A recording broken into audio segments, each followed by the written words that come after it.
Bismillahirrahmanirrahim. The topic is we have to find the starting solution or basic solution of LP model और उसके लिए हमारे पास यहाँ पे थ्री मेथड्स हैं. इन तीनों में से किसी भी एक को यूज़ करते हुए हम अपना स्टार्टिंग सोल्यूशन या बेसिक सोल्यूशन फाइंड कर सकते हैं.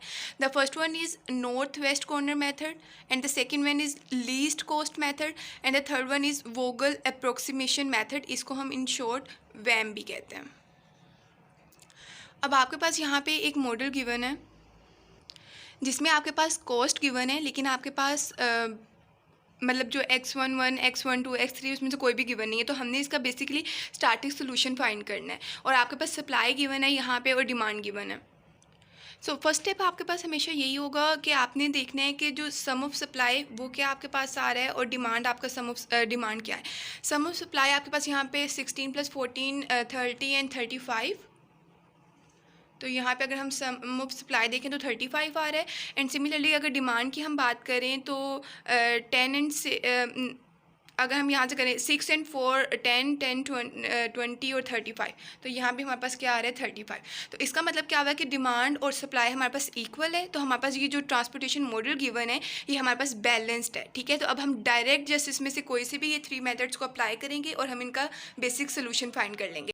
So the first method is north west corner method. अब हम इसको अप्लाई करेंगे और हम लोग अपना ये बेसिक सोल्यूशन फाइंड करेंगे. नॉर्थ वेस्ट से आपको पता चला डायरेक्शन की बात की जा रही है. तो अगर मैं यहाँ पे डायरेक्शन ड्रॉ करूँ, this one is your north, south, east and west. आपने इस डायरेक्शन को अपने माइंड में रखना है और ये वाली जो आपके पास डायरेक्शन होगी इसको आपने कंसीडर करना है. ठीक हो गया. अब आपने यहाँ पे देखें टेबल में, अगर आप यहाँ पे मैं नॉर्थ वेस्ट कॉर्नर वाला डायरेक्शन अगर मैं ऐसे डायरेक्शन ड्रॉ करूँ तो हमने इस वाले ब्लॉक को कंसीडर करना है विच इज़ x11.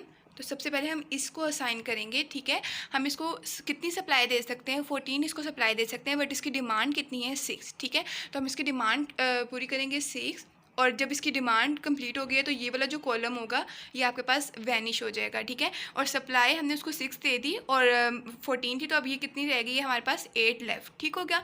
अब नेक्स्ट आप दोबारा से अगर आप देखें, अगर मैं डायरेक्शन यहाँ पे ड्रॉ करूँ एक, तो यहाँ पे आपने ये नॉर्थ वेस्ट को कंसीडर करना है. तो ये वाला x12, अब हमारे पास x12 की बारी है, इसको हमने सप्लाई करना है.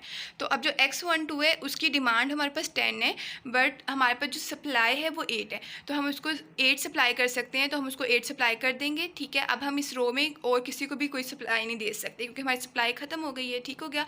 और यहाँ पे उसकी डिमांड 10 की थी लेकिन हम उसको 8 दे चुके हैं, तो अब उसकी 2 लेफ्ट. ओके, तो नेक्स्ट अब हम लोग ये तो हमारे पास कॉलम मतलब ये वाला ब्लॉक हमारे पास वैनिश हो गया था. तो अब हम लोग यहाँ पे आ जाएंगे.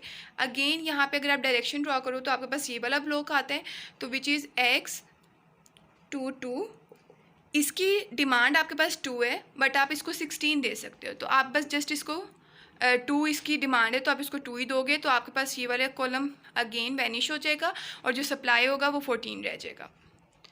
Now again repeat the process. Just इसको अपने माइंड में रखना है नॉर्थ वेस्ट डायरेक्शन को. अब आप x23 को आप 15 उसकी डिमांड है बट आप उसको 14 दे सकते हैं, तो आप उसको 14 दे दोगे तो यहाँ से सप्लाई ख़त्म, तो ये रो कैंसिल हो जाएगी और यहाँ पे 15 की जगह पे 1 लेफ्ट. ठीक है, अब नेक्स्ट आपके पास 6 आ जाएगा, मतलब x33. इसको आप 5 सप्लाई कर सकते हो बट इसकी डिमांड 1 है, तो आप इसको 1 दे दोगे जस्ट. ठीक है, तो ये आपके पास कॉलम वैनिश हो जाएगा और यहाँ पे आपके पास 4 सप्लाई रह जाएगी. तो ये लास्ट ब्लॉक है आपके पास x34. इसकी 4 ही डिमांड है और आप 4 ही इसको सप्लाई दे सकते हैं, तो आपने जस्ट इसको 4 असाइन कर देना है. ठीक हो गया. ये आपके पास था नॉर्थ वेस्ट कॉर्नर मेथड. अब आपने क्या करना है कि अब आपने इसकी टोटल कॉस्ट फाइंड कर लेनी है.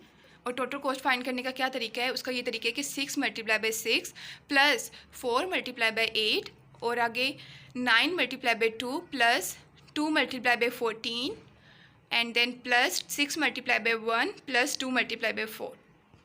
और इसको कैलकुलेट कर लेंगे और फिर हमारे पास टोटल कॉस्ट क्या आ जाएगी 128.